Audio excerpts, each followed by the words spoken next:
యాదవ్, నేను Dhone TDP party మండలాధ్యక్షుల్ని. ఈరోజు రామదుర్గం గ్రామం నుంచి దాదాపుగా 40 కుటుంబాలు,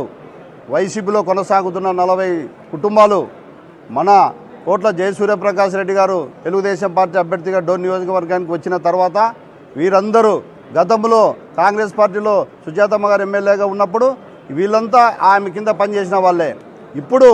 వాళ్ళు వేరే నియోజకవర్గానికి పోయినప్పుడు వీళ్ళంతా అప్పుడు లేరు. కాకపోతే ఇప్పుడు వచ్చిన వైకాపా మినిస్టర్ బుగ్గన రాజేంద్రనాథ్ రెడ్డి గారు ఇక్కడ ఉపాధి లేకోకుండా ఇవన్నీ డోన్ నియోజకవర్గాన్ని సర్వనాశనం చేసి మన అభివృద్ధిని లేకుండా చేసి గ్రామాలలో అయితే ఏ కొరత లేకోకుండా ఏ చిన్న పని చేయకోకుండా గ్రామాలలో అందరినీ వలస వేదట్లా చేసి ఇక్కడ యువతకు ఉపాధి లేకోకుండా అన్ని చేసిన ఈ వైకాపా పార్టీ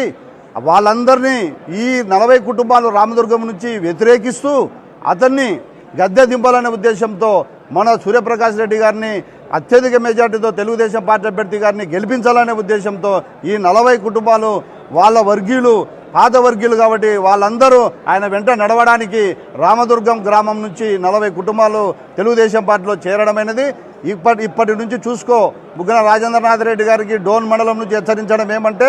ఇక్కడి నుంచి వైకాపా కుటుంబాలు అన్ని కుటుంబాలు ఎలక్షన్ లోపల ఖాళీ అయిపోయి మా జయసూర్యప్రకాష్ రెడ్డి గారిని అత్యధిక మెజార్టీతో